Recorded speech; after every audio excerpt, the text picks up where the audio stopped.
Greetings. In the last quiz we had, there was a question, it was the first question about what happens when you are capitalizing the cost of equipment. You're going to do some, and you're actually trying to put into the fixed asset account how much belongs in the fixed asset account, capitalization of all the purchase costs of that fixed asset. And it was an interesting question which some students had.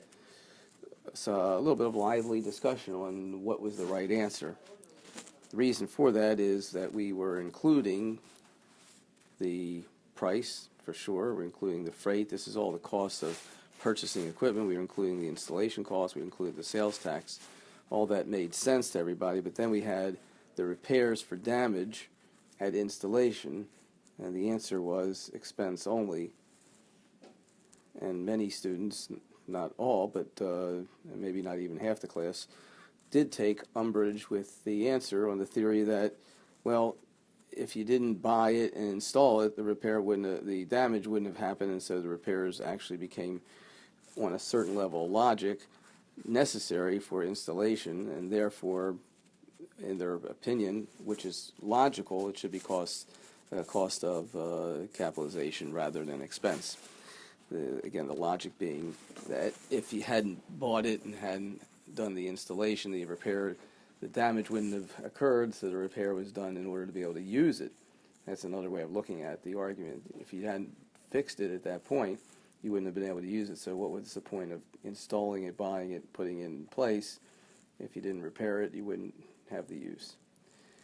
But it turns out that the strict reading of the gap in this area is that the cost to be capitalized are costs for the purpose of installation and to have the equipment.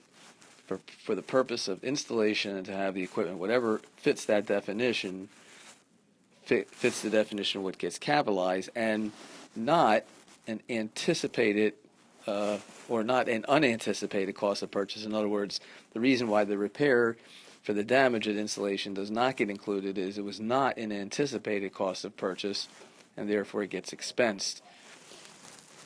And this is a normal part of the operation, repairs, but not part of installation costs. So what's anticipated is sales tax, freight, installation costs, setting up a special wiring that might be necessary, or special plumbing for equipment, special platforms. All those would be capitalized on the theory that they were anticipated cost of purchase, not the repair. The repair was not something that you anticipate or expect to happen. And therefore, it gets expensed.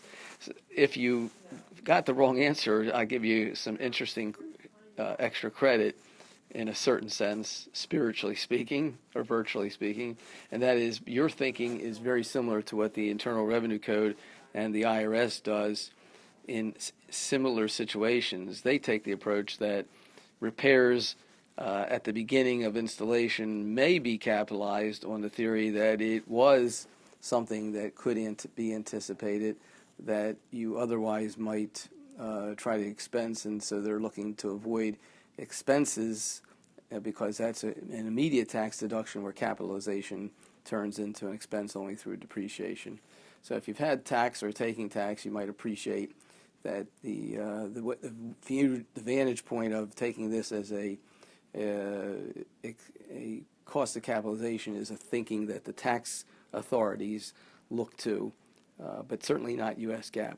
All right, let me know if you have any questions on this very interesting topic, because it's certainly mind-provoking and a challenge to the CPA way of thinking as to how best to report that cost.